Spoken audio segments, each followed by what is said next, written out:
नीलम सबके लिए कुछ न कुछ लेकर आती है। भाभी, आप मेरे लिए कुछ नहीं लेकर आई क्या?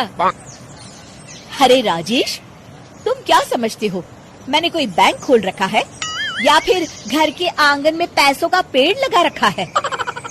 तुम हर बात के लिए मुझसे उम्मीद क्यों रखते हो? अब बड़े हो गए हो, अच्छा कमाते हो। क्या भाभी, मैं तो बस। अरे बस भी करो, तुम्हारी ये बच्चे जैसी नासमझ बातें सुनने के लिए मेरे पास बिल्कुल वक्त नहीं है। नीलम राजेश को झिड़ककर वहाँ से चली जाती है। राजेश अचानक अपनी भाभी का ये रूप देख असमंजस में पड़ जाता है। फिर एक दिन नीलम रसोई घर में खाना बना रही होती है कि तभी राजेश वहाँ आता है। भाभी, आज मैंने अपने बॉस से वादा किया है कि उनके लिए आपके हाथों का बना गाजर का हलवा लेकर आऊंगा। आपके हाथ से बने गाजर के हलवे में तो जादू है, जादू। मेरे बॉस तारीफ करते नहीं थकते। प्लीज अब जल्दी से बना दीजिए ना भाभी। नीलम राजेश के ऊपर भड़क जाती है। तुम्हारा दिमाग खराब है क्या? आखिर तुम मुझे समझते क्या हो? इस घर की नौकरानी?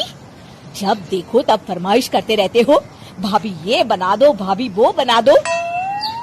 अरे तुम्हारी पत्नी सुधा भी तो इस घर में रहती है, तुम उससे कुछ क्यों नहीं कहते? भाभी, आप इस तरह की बातें क्यों कर रही हैं? अरे बस भी करो राजेश, मेरा दिमाग और मत खराब करो, जाओ यहाँ से। अपनी भाभी का इस तरह बेरुखी भरा बर्ताव देख राजेश को बड़ा बुरा लगता है और वो उदास होकर अपने कमरे में बैठ जाता है। तभी उसकी पत्नी सुधा वहाँ आती है। क्या हुआ जी, आप इस तरह उदास क्यों बैठे हैं?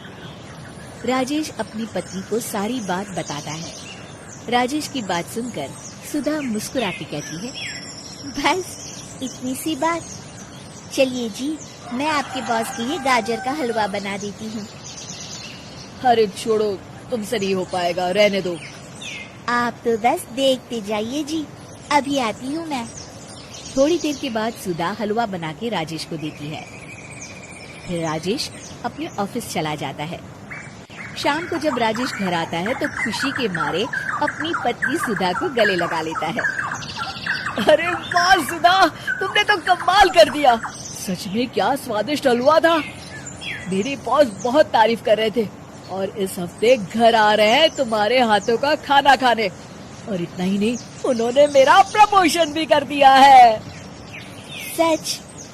हाँ, मुझे माफ कर दो सुधा, आज तक मैं तुमसे गैरों की तरफ पेश आता रहा। अरे ये कैसी बातें कर रहे हैं जी, मैं तो आपकी पत्नी हूँ। धीरे धीरे राजेश अपनी पत्नी के साथ पूरी तरह घुल मिल जाता है और अपना ज्यादातर समय सुधा के साथ बिताने लगता है और उसकी हर छोटी मोटी जरूरतों का ख्याल भी रखता है। ये देख राजेश के भैया और भाभी बहुत खुश होते हैं। फिर एक दिन राजेश और सुधा बाहर से घूम कर आते हैं।